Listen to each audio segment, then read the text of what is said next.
Good evening to all of you. I am Divya Sharma, BMS UG student. आज का हमारा topic है PCOS, जिसको हम पॉलीसिस्टिक ओवेरियन सिंड्रोम या पॉलीसिस्टिक ओवेरियन डिजीज़ के नाम से जानते हैं. तो मेरा टॉपिक स्टार्ट करते हैं आज. ओम धन्वंतरि नमः. जो PCOS है, ये एक लाइफस्टाइल डिसऑर्डर है. अगर हम इसका जनरल इंट्रोडक्शन के बारे में देखें तो ये एक लाइफस्टाइल डिसऑर्डर के नाम से जाना जाता है. अब अगर नॉर्मल वुमेन को देखें तो जो नॉर्मल उनके मेंस्ट्रुअल साइकिल होते हैं, जो फीमेल की मेंस्ट्रुअल साइकिल होते हैं मंथली, वो इरेगुलर हो जाते हैं इसमें, या ये कहें कि मतलब रुक जाते हैं. इसका एक मेन कॉज यही है. इस बीमारी में क्या होता है कि जो नॉर्मल वुमेन की मेंस्ट्रुअल साइकिल जो चल रही है वो डिस्टर्ब हो जाती है. अब अगर इंडियन सिनेरियो के हिसाब से हम देखें तो इंडियन सिनेरियो के हिसाब से यहाँ 20 से 30% जो फीमेल है वो इससे प्रोन है या इससे ग्रसित है. कह सकते हैं हम कि इस बीमारी से ग्रसित है. अब हम जानेंगे इसका कि ये बीमारी कैसे होती है, इसका मैनेजमेंट क्या है, कब होती है, कब हमको डॉक्टर के पास जाना चाहिए, कब नहीं जाना चाहिए. और हम इसका जो मेन आज जो हमारा उद्देश्य है एक तरह का, कि जो इसका मेन कॉज है वो देखेंगे, जो कि किस कारण से हो रही है ये. अगर जनरली देखा जाए तो एक देखा जाए तो एक इंसुलिन रेजिस्टेंस की कमी से, और वो एक अलग चीज़ हो जाती है. पर हम इसका जो मेन कारण है वो देखेंगे. अब नॉर्मली हम इसका इंट्रोडक्शन में देखेंगे कि ये बीमारी जो होती है, इसमें क्या होता है, जो नॉर्मल मेंस्ट्रुअल होते हैं वो इरेगुलर हो जाते हैं. अब जैसे जो फीमेल की जो ओवरी रहती है उसमें हर मंथ ओवरी में एग्स फॉर्मेशन होता है और मैच्योर होते हैं और रप्चर हो जाते हैं.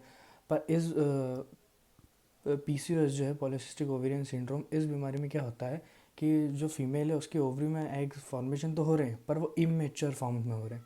मैच्योर नहीं होंगे, वो इमेच्योर फॉर्म में होंगे और वो उसी तरह ऐसे एज इट इज़ पड़े रहते हैं, रप्चर नहीं होते. और फिर वहाँ पे वो एक सिस्ट टाइप, या कह ले तो अगर हम बीट्स माला या जो उसकी मोतियों की माला टाइप रहती है उसी तरह से वो बलून टाइप ऐसे सिस्ट हो जाते हैं वहाँ पे, क्योंकि वो इमेच्योर रहते हैं और रप्चर नहीं होते इसलिए. अब जिसकी वजह से क्या होता है, कभी कभी की जो ओवरी का साइज़ है वो 10 क्यूबिक से भी ज़्यादा बढ़ जाता है. बहुत सारे सिस्ट होते हैं, कभी कभी यूनिलेटरल होते हैं, कभी कभी बायलेटरल होते हैं. मोस्टली केसेस में देख, और दोनों ओवरी में भी हो सकते हैं. तो अगर मोस्टली केसेस देखें तो बायलेटरल के केसेस ज़्यादा हैं, दोनों ओवरी में देखे गए. अब इसका जो कॉज जनरली देखें तो इसका एक कॉज आता है कि लाइफस्टाइल डिसऑर्डर, जो मैंने पहला कहा, और ये फॉल्टी लाइफस्टाइल के कारण ये डिजीज़ होती है. तो फॉल्टी लाइफस्टाइल के कारण हम एक इसका जो कॉज है वो विशेष, मतलब एक डिफरेंट तरीके से देखेंगे. जो हमारे ग्रंथ है, सुश्रुत, चरक, अष्टांग हृदय, भाव प्रकाश, इन सब के हिसाब से. और एक हमने एक जनरल चीज़ देखी है कि कुछ चीज़ें जो रिजमेंट्स रहते हैं, वो चीज़ हम फॉलो तभी करते हैं जब वो किसी धर्म से जुड़े हो, किसी शास्त्र से जुड़े हो, और या फिर उनको फॉलो करवाने के लिए उस चीज़ से जोड़ दिया जाता है. ये चीज़ें ज़्यादा है. तो अगर हम सुश्रुत के हिसाब से देखें तो सुश्रुत के हिसाब से ये है कि सुश्रुत ने एक बड़ी अच्छी चीज़ बताई है जो आज चीज़ें फॉलो कोई करता नहीं. अगर मैं एक चीज़ मानता हूँ कि अगर उस चीज़ को ही कोई फॉलो करे सही ढंग से, जो अकॉर्डिंग टू डिफरेंट ग्रंथ में जो बताई गई है, तो ये बीमारी होगी ही नहीं. क्योंकि इस बीमारी का एक ही मेन कॉज ये है. अदर कॉजेज उसके अलग है, जो दूसरी चीज़ें हैं, पर एक मेन जो हम निदान मानते हैं, क्योंकि आज वो चीज़ें कोई फॉलो हो भी नहीं सकती. और मतलब एटलीस्ट कुछ कुछ पॉइंट्स हैं, कुछ कुछ चीज़ें हैं जो हम फॉलो कर सकते हैं, जो आज से पहले के टाइम पे वो चीज़ें फॉलो होती थी. और पहले के टाइम पे PCOS जैसी बीमारी, ऐसे कुछ नाम की चीज़ थी ही नहीं. ये एक वेस्टर्न कल्चर की बीमारी है, और यहाँ पे इंडिया में अब उसने जगह बनाई है. पहले थी नहीं है, वेस्टर्न कल्चर में ज़्यादा थी क्योंकि वहाँ की लाइफस्टाइल अलग थी. फीमेल वर्किंग है वहाँ पे, तो वो ये सब चीज़ें फॉलो कर नहीं पाती थी इसलिए. अब अकॉर्डिंग टू सुश्रुत देखें तो उसमें ये चीज़ें बताई थी कि आपको जब आपके मेंस्ट्रुअस आप मेंस्ट्रुअल साइकिल में आ जाते हैं, आपके पीरियड्स, मतलब कहा जाए तो आपके पीरियड्स स्टार्ट हो जाते हैं, तो आपको ब्रह्मचारी नहीं रहना है. एक उसने ये पहला पॉइंट ये बताया था. चरक ने भी बताया है, अष्टांग ने भी बताया है, भाव प्रकाश ने भी, सेम ऑलमोस्ट सेम ही है सबके. तो हम सुश्रुत का देखें तो उसने ब्रह्मचारिणी बताया है।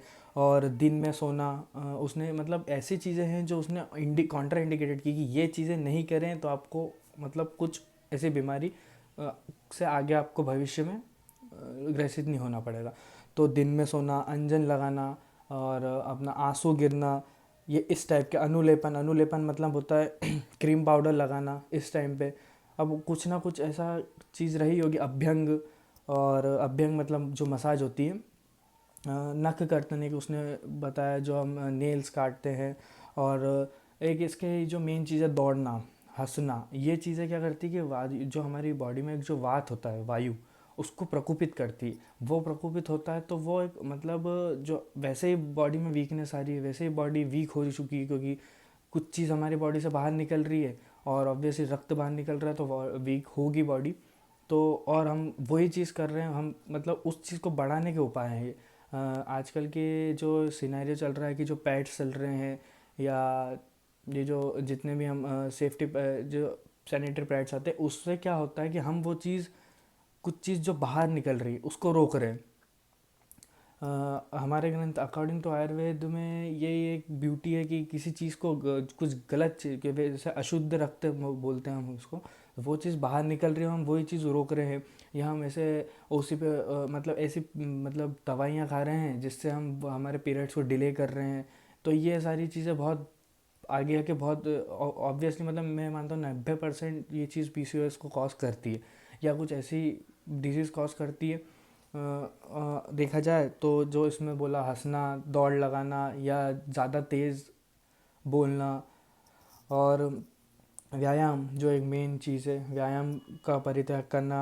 और दिन में सोने से क्या होता है कि एक जनरल, फिर उसने एक चीज़ बता दी कि अगर आप दिन में सो रहे हो तो इन फ्यूचर आप अगर चाइल्ड कंसीव करते हो तो उसमें क्या होगा कि स्लीपी होगा। अगर आप दिन में सो रहे हो, बच्चा आपका तामसिक गुण एक उसके उसमें ज़्यादा थोड़ा प्रीडोमिनेंसी रहेगी।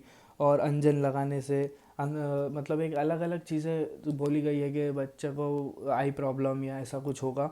तो और एक इसमें मेन चीज़ ये बोली गई है, जो पहले के लोगों की, आज के लोगों की ये सोच है कि जो ऋतुमती मतलब सॉरी, जो मेंस्ट्रुअल जिस जो पीरियड्स से जिस टाइम पे जो पीरियड्स आ रहे हैं फीमेल को, उसको मतलब दूर रखा जाता था, या उसके लिए एक यूटेंसिल्स अलग थे बर्तन खाने के। और उसको कुछ चीज़ मतलब कुछ काम नहीं करने देते थे। और हस्बैंड से दूर, जो इसमें कहा है कि पुरुष दर्शन वो वाली चीज़। और सेक्सुअल इंटरकोर्स बंद करते थे और एक उसको अलग जगह सुलाते थे। मतलब तो एक ये चीज़ तो ये आज लोगों के माइंड में ये है कि ऐसा मतलब एक भेदभाव करते थे स्त्री से, तो वो ऐसा नहीं है। वो एक गलत चीज़ है, वो एक बहुत उस टाइम के लिए बहुत सही चीज़ उन्होंने करी थी, क्योंकि और उसको बहुत अच्छा एक सोने के लिए भी एक दर्भ या कुश की छाल, एक दर्भ कुश नाम का एक ऐसे घास टाइप एक आता है, वो उसकी एक ऐसी चटाई बनाई जाती थी, जो आज के टाइम में हम उसको चटाई बोलते हैं, उस टाइप से उसको उसमें सोने के लिए बोलते थे। और हथेली में खाना, हथेली मतलब ऐसा हाथ में लेके और फिर खाने के लिए बोला गया। या शराब, एक जो पुट नाम, एक पुट टाइप मिट्टी के यूटेंसिल्स टाइप एक ऐसे आते हैं, उसमें खाना खाने के लिए बोला। और 3 दिन अपने हस्बैंड से दूर रहने के लिए बोला गया है। स्नान, और फिर उसका एक आखिरी था कि जब आपके मेंस्ट्रुअल्स रुक जाते हैं, मतलब आपकी साइकिल पूरी हो जाती है, तो फिर आपको 4 दिन नहाकर, और जो भी रिजमेंट्स थे उनके देवता को, ब्राह्मण और ये इन सब चीज़ों को, मतलब एक एक पूजा, मतलब एक गॉड को याद करके। और क्योंकि उस टाइम पे हमारे बॉडी से अशुद्ध चीज़ें बाहर निकल गई है, तो शुद्ध ऑब्वियसली हम शुद्ध हो गए, तो वो ये सब चीज़ों का बोला गया था। आज के टाइम पे ये चीज़ कोई फॉलो करता नहीं है। मैं मानता हूँ ये चीज़ फॉलो हो नहीं सकती, बहुत सारी एक ऐसी कंडीशन है, पर हम कुछ चीज़ें फॉलो कर सकते हैं कि ज़्यादा चलना नहीं। और देखा जाए तो हम हमारे जो कॉलेजेस है, स्टूडेंट्स हैं अभी, क्योंकि इस जो पीसीओएस की बीमारी है उससे ज़्यादा मोर प्रोन कॉलेज गर्ल्स मान लीजिए, या यंग एडल्ट, ये ज़्यादा प्रोन हो रहे हैं। क्योंकि घर का ऑब्वियसली कोई ऐसा स्कूल में छुट्टी या कॉलेज में छुट्टी देने के पर ऐसा है नहीं, देना चाहिए 1 2 3 दिन का रेस्ट, ऐसा कुछ ज़्यादा काम नहीं करना। उससे क्या होगा कि बहुत सारे डिजीज़ से क्योर हो सकता है इंसान। और मैं तो मानता हूँ कि ये एक बहुत अच्छी चीज़ बताई थी सुश्रुत ने। भाव प्रकाश ने भी ऐसे ही बताया है कि ब्रह्मचारिणी और ये सब सेम चरक का भी ओपिनियन है। तो इतने सारे ग्रंथ में उल्लेख है। और देखा जाए तो दूसरे बहुत सारे पुराण हैं, उनमें भी ये चीज़ उल्लेख की गई है कि तो वो उस स्त्री को लेके या किसी स्त्री के लिए ऐसा भेदभाव का उनका उद्देश्य नहीं था। वो एक यही उद्देश्य था कि आगे आके कोई वो बीमारी से प्रोन नहीं हो। अब देखा जाए तो इसमें कॉज एक अकॉर्डिंग टू, अगर हम जनरल देखें, ये तो हमारे एक विशेष कॉज थे जो आज एक बहुत अच्छी चीज़ है अगर हम फॉलो करें तो। एक जनरल कॉज है तो उसमें ये होता है कि जो फॉल्टी लाइफ स्टाइल है, वही मैंने बताया, फीमेल वर्किंग हो गई है। इस वजह से क्या होता है कि स्ट्रेस होता है। स्ट्रेस वही हर मतलब जो फीमेल हार्मोन है उनको डिस्टर्ब करता है। और टेस्टोस्टेरोन, एंड्रोजन जैसे हार्मोन जो मेल सिक्रेटिंग हार्मोन है, इस उनको बढ़ाता है, क्योंकि फीमेल में भी कहीं ना कहीं ये हार्मोन रहते हैं। और देखा जाए तो अगर जो इसमें जो पीसीओएस है, इसमें एक जो है मेल सिक्रेटिंग हार्मोन जो रहते हैं टेस्टोस्टेरोन एंड्रोस्टेरोन, ये इनकी ज़्यादा अधिकता बढ़ जाती है। तो उससे क्या होता है कि जो मेल पैटर्न है, चेहरे पे हेयर की ग्रोथ हो जाना, चेस्ट पे, और ये सब चीज़ें एक फीमेल में दिखती, तो हम ये चीज़ मानते हैं। अब अगर जनरल क्राइटेरिया इसका देखा जाए तो हम दो या तीन चीज़ है उससे हम ये मान लेते हैं कि ये पीसीओएस से ग्रसित है, अगर एक जनरल क्राइटेरिया से देखें तो जनरल क्राइटेरिया एक ये है कि एक तो सबसे पहले एमिनेरिया में ये है कि एमिनेरिया मतलब जो मेंस्ट्रुअल रुक जाना या डिलेड हो जाना, अगर 30 डेज़ की मेंस्ट्रुअल साइकिल है 40 हो जाना, एक महीने की 6 मंथ्स तक, इसमें ऐसा एक इसका जनरल कॉज है। एक्ने बताया उसमें, एक्ने मतलब जो ऐसे पिंपल्स टाइप अपने चेहरे पे हो जाते हैं उस टाइप से, या जितने भी अपने हेयर्स है वो पूरे कन्वर्ट होते हैं एक्ने में। बहुत सारे पेशेंट में ये चीज़ देखा गया जो हेयर्स है पूरे कन्वर्ट हुए हैं एक्ने में। तो एक ये चीज़ है। एक स्किन की टैनिंग, टैनिंग मतलब ब्लैक, पूरे अपना हमारी गर्दन पे ब्लैक कलर की टैनिंग, ब्लैक कलर की लाइनें हो जाती है, बॉडी पूरी फेस डल हो जाता है, ब्लैकिश कलर हो जाता है। तो एक ये कॉज कहा गया उसका। और ओबेसिटी इसका जो मेन कारण है, एक ओबेसिटी। 80% केसेस में पीसीओएस की ओबेसिटी देखी गई है, और 20% ऐसे केसेस जिसमें थिन और लीन एंड थिन पेशेंट देखे गए। तो वो उसको हम इसलिए ऐसे डायग्नोस करते हैं कि उसका लैब टेस्ट कराते या हार्मोनल टेस्ट कराते, तब जाके हमको पता चलता है कि ये पीसीओएस से ग्रसित है। जो मैंने 3 क्राइटेरिया का बोला, अगर पॉलीसिस्ट ओवरी है, अगर हमने टेस्ट करा उसमें पॉलीसिस्ट ओवरी निकल गई, तो हम मान लेंगे कि पीसीओएस से ग्रसित है। या जो एंड्रोजन का लेवल है वो बढ़ जाना, हाइपर एंड्रोजन लेवल बोलते हैं उसको, तो हाइपर एंड्रोजन लेवल बढ़ जाना। या तीसरा है जो उसकी मेंस्ट्रुअल इरेगुलर हो जाना। ये 3, अगर इनमें से 2 क्राइटेरिया भी अगर दिख जाते तो हम मान लेते कि पीसीओएस से ग्रसित है। मैनेजमेंट में देखें तो 2 पार्ट से होता है। एक तो इसका मेडिसिन जो लैब टेस्ट होते हैं, या जो जनरल एंटी डायबिटिक ड्रग्स भी चलाते हैं इसमें हम कभी कभी, क्योंकि ओबेसिटी है। इसके सेम लक्षण उसके जैसे हैं प्री डायबिटिक पेशेंट के जो लक्षण है वो सेम लक्षण इसमें भी दिखते हैं। इसलिए हम कभी कभी एंटी डायबिटिक ड्रग भी चलाते हैं। उसके बारे में ज़्यादा चर्चा नहीं करूँगा। मैं चर्चा करूँगा एक दूसरी चीज़ है जो लाइफस्टाइल मॉडिफिकेशन में जो वही मैंने बताया, जो जिस तरह का पहले का रिजिमेंट्स फॉलो हुआ गया था उस टाइप का। या फिर हम ये कर सकते हैं कि उसको कुछ टाइम का रेस्ट, 2-3 दिन का जो मेंस्ट्रुअल होता है उसको हम चीज़ सुधार सकते हैं। हमारा जो हेल्दी है खाना, आहार को तो महाऔषध बोला ही है।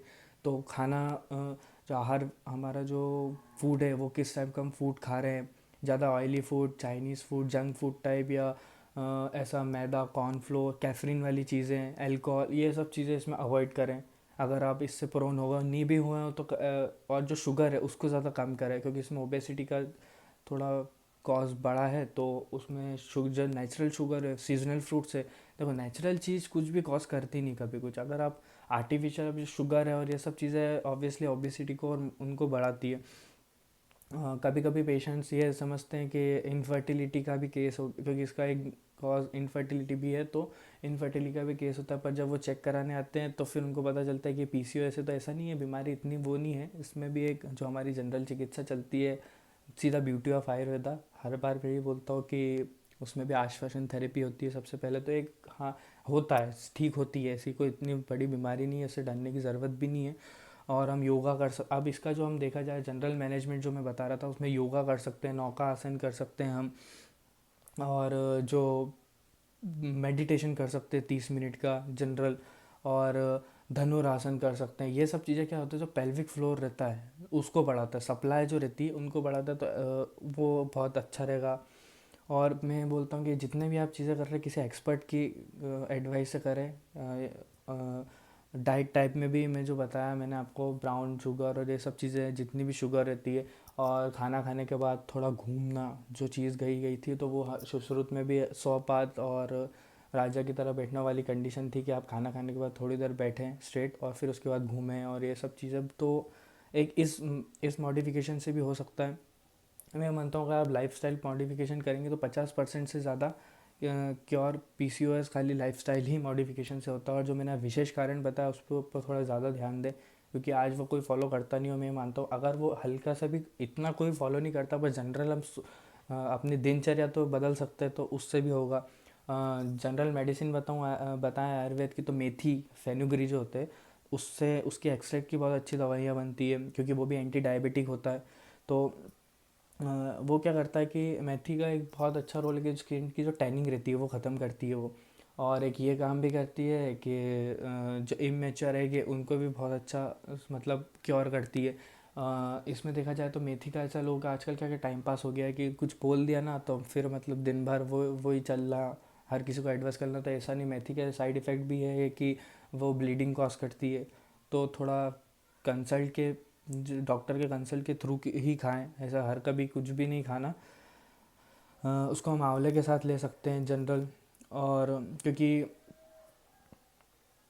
अगर हम हाइपोग्लाइसीमिया भी कॉज करती है मेथी का, कि ये है कि अगर हम उसका मतलब सही ढंग से नहीं खाएंगे तो वो हाइपोग्लाइसीमिया जैसी, ये हमारे जो बीएमआर है उसके हिसाब से खाएं। जनरल अच्छी है तो अच्छी में प्रोटीन रहता है, प्रोटीन रहने से जो अपना क्रैबिंग होती है कि हर कभी ये खा लूँ वो खा लूँ, कुछ ना कुछ दिन भर कुछ ना कुछ इंसान खा, आजकल का तो ये हो गया कुछ ना, जब जब किसी को कुछ दिखता है वो खाने लग जाते, तो एक वो चीज़ भी एक रोकती है। अच्छी अच्छी बहुत अच्छा, तो बस इट्स गुड। मैं ये चाहता हूँ कि मतलब जो मेरा जनरल कॉज था वो उस पर मेरा थोड़ा ज़्यादा उद्देश्य था बताने का, कि उस टाइप से, क्योंकि पीसीओएस आजकल के टाइम पे बहुत बड़ी बीमारी हो गई है वैसे, क्योंकि सीनरी अभी जो जनरल नया सीनरी आया है इंडिया का उस हिसाब से बहुत ज़्यादा बढ़ रही है, 30-40% तक भी गए हैं केस। तो इट्स गुड कि आप लाइफस्टाइल मॉडिफिकेशन करें, और वही हर बार की तरह करके देखें, अच्छा लगता है। So thank you.